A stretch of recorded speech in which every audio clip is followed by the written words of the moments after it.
I'm back in the orchard, folks, having a look at the trees after the downpour of rain we had last night. Now, the time we're filming this, Melbourne got pelted down, or the eastern suburbs did.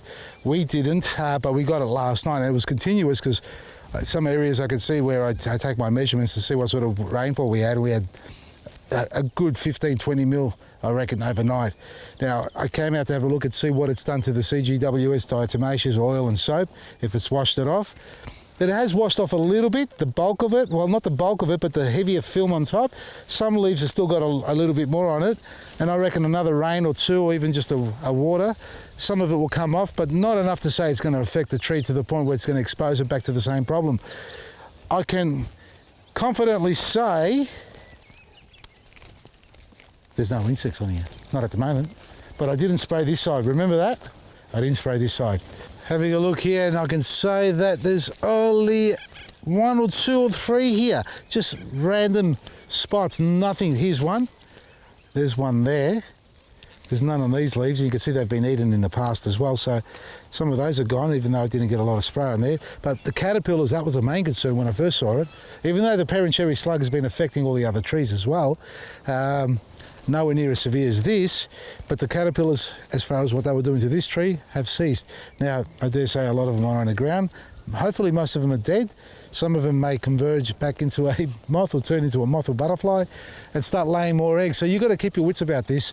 Always look around in your garden. It's not just fruit trees, it can be any part of your garden where all pests, you know what I'm thinking? I think a lot of these insects, or the ones we class as pests, have adapted to the microclimates that we've created, or the environment has changed around them.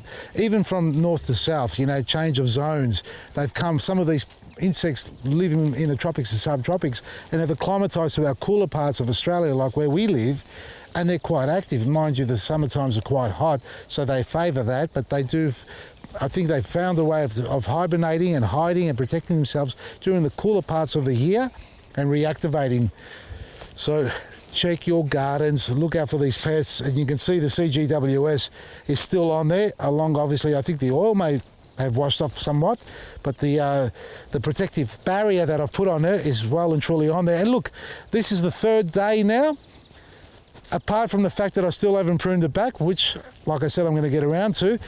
If this tree wasn't liking the CGWS or any of these sprays, it would have curled its feet up within 24 hours, 48 max. So we're into the 3rd day. Heavy rainfall, hasn't washed off. I'm happy with that. Keep in mind, this product was initially brought out to protect it as a sunblock, and that's what it's doing now, stopping the heat, but it also has great effect in controlling the insects. You know, soft shell insects like aphids, even some caterpillars, which are a soft shell. What else have we got? White flies, other insects alike, where they try and lay their eggs, even the codling moth and the citrus gall wasp. That's the other one. So the protective barrier is what you want to create in your garden. Now, only use it if you've got these problems and you don't want to use insecticides, and you've tried the oil and soap and that doesn't seem to be as effective as you like. So combining a bit of CGWS is what I found to work tremendously well. Don't drench it like this. Half of that, you can see the other trees, even after the rain, those trees are still holding their colour there, meaning the barrier film that we've put on it.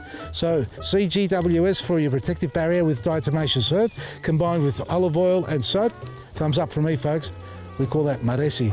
That's it. FacilitiesGarden.com, it's all there for you. Black Friday sale is still going. We've got major specials running throughout the weekend, so take advantage. I'll see you tomorrow. Maresi.